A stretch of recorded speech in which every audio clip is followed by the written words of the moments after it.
Hi Sanju family అందరికీ శుభోదయం. Welcome to Karappu blogs. Friday 9:30కి హైవేలో ఇలా ఫుల్ మంచు కురుస్తుంది. మేము టెంపుల్కి బయలుదేరాం. సో అక్కడ హైవే వ్యూ ఇలా ఉంది. మేము ఫేమస్ అయిన గుప్తమణి టెంపుల్కి స్టార్ట్ అయ్యాము. అక్కడ హైవే నుంచి కలయకుండా వెళ్ళే రూట్లో కరప్పు నుండి 30 మినిట్స్ దూరంలో ఉంటుంది ఈ టెంపుల్. ఈ అమ్మ స్వయంభూగా వెలిసింది. ఒక రాతిని అమ్మలా కొలుస్తుంటారు. వెనకన నార్మల్ దేవతలు ఉంటారు, కానీ అసలైన మెయిన్ దేవత ఆ రాయినే. ఈ ఒక చెట్టుకి ఇలా చిన్న చిన్న బొమ్మలకు కట్టి వాళ్ళ కోరికలు తీర్చమని అమ్మను వేడుకునే ఒక ప్రాసెస్ ఉంది ఇక్కడ. అది మీకు గుప్తంగా చెప్తాను. ఈ టెంపుల్కి గోపురం ఉంటుంది, ఒక చిన్న రూమ్లా ఉంటుంది. ప్రతి ఏడాది దుర్గా పూజ నాడు అంటే దశమి టైంలో చాలా గ్రాండ్గా మేళా ఎగ్జిబిషన్ కూడా ఇక్కడ జరుగుతుంటాయి. ఈమె ఒక వనదేవత, చాలా ప్రసిద్ధమైనది. ఈ టెంపుల్కి ఒక స్టోరీ ఉంది. చిన్నప్పుడు నేను కొంచెం వేరే స్టోరీనే విన్నాను, కానీ ఫ్రైడే నాడు ఆ పంతుల్ని అడిగి ఒక స్టోరీని, ఆ దేవత స్టోరీని మాత్రం తెలుసుకున్నాను. అది మీతో షేర్ చేసుకుంటాను.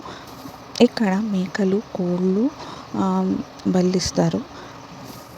ఇక్కడ వెళ్ళే చాలా పూజ సామాగ్రి దొరుకుతుంది. ఇక్కడ అమ్మవారికి చీరను సమర్పిస్తారు. ఇదొక మహిమ గల చెట్టు.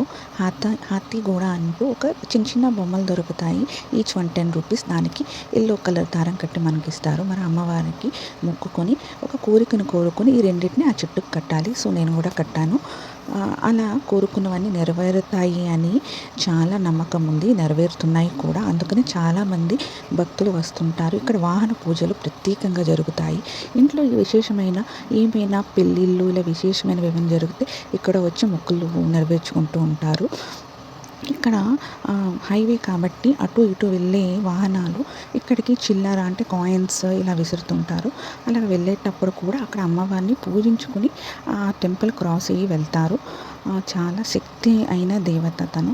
సో ఆమె స్టోరీ ఏంటంటే, జార్ఖండ్ స్టేట్లో జాడగ్రామ్ అనే ఊరు ఉంది. అక్కడ ఒక రాజు పాలించేవాడు. ఆయన ఏనుగ, గజ అనే ఏనుగ తప్పిపోయి ఎక్కడికో వెళ్ళిపోతుంది. ఎంత వెతికినా దొరకదు. అప్పుడు ఆయనకి కలలో ఒక దేవత కనిపించి, గుప్తమణి అనే ప్లేస్లో నీ ఏనుగు ఉంది, అక్కడ నన్ను పూజించుకొని నన్ను ఆ దేవతగా పూజించమని ఆమె చెప్తుంది.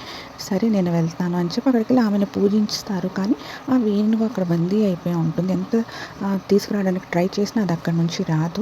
తర్వాత అక్కడ పంతుల్ని పిలిచి, ఇంత పూజలు చేసినా ఎందుకు ఏనుగు రావట్లేదు అని అంటే, మీరు ఏదైనా ఒక మొక్కుకునండి అని చెప్తారు ఆ పంతులు. సో ఆయన ఎవ్రీ దశమి, దుర్గా పూజ టైం దశమి నాడు నీకు మా ఊరు నుండి మీకు చాలా గ్రాండ్గా పూజ చేస్తాము. అలాగే తెల్ల చీర, మందార పువ్వులు, ప్రసాదాన్ని, పసుపు కుంకలు ఇద్దరు పంపిస్తానని రాజు మొక్కుగా. అప్పుడు ఆ ఏనుగు అక్కడి నుంచి బయలుదేరి రాజుగారి కోటకు వెళ్ళింది. అక్కడ ఒక పూజారి స్టోరీ అడిగితే ఆయన బెంగాలీలో సెలవిచ్చారు. అది నాకు అర్థమైనది మీతో షేర్ చేసుకున్నాను. ఏమైనా తప్పులు ఉంటే క్షమించండి. ట్యూస్డే, సాటర్డే ఫుల్ రష్ ఉంటుంది. మిగతా రోజుల్లో కొంచెం ఎంటీగా ఉంటుంది. మనం ఎక్కడికి వెళ్ళినా సెల్ఫీలు మాత్రం మిస్ అవ్వం కదా. 2-3 సెల్ఫీలు తీసుకొని మేము స్టార్ట్ అయ్యాము. ఇలాంటి మంచి మంచి వీడియోలు, మంచి మంచి స్టోరీస్తో మళ్ళీ మేము ముందుంటాం. సండే వసంత పంచమి అంటే సరస్వతి పూజ. ఆ వీడియో కూడా మీతో షేర్ చేసుకుంటా. మరొక అందమైన వీడియోతో మళ్ళీ కలుద్దాం. అంతవరకు bye bye Sanju family. Please like, share, subscribe.